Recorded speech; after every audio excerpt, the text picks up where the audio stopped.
সংবাদ সম্মেলনের পরে ছাত্ররা তার এই মন্তব্যের বিরুদ্ধে তাদের স্লোগান দিয়েছে।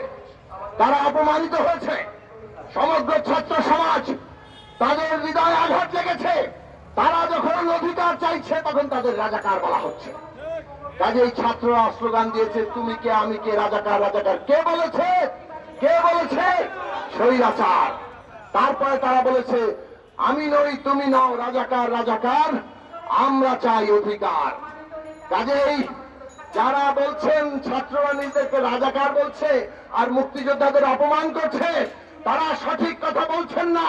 আপনারা ছাত্রদের মধ্যে দেশের লক্ষ কোটি শিক্ষার্থীকে এইভাবে বিভাজিত করবেন না। আন্দোলনের দাবি মেনে নিলেই তো হয়, কিন্তু তারা সেটা করলেন না। ওই সংবাদ সম্মেলনের পরে রাতে ছাত্ররা মিছিল করেছে। সকাল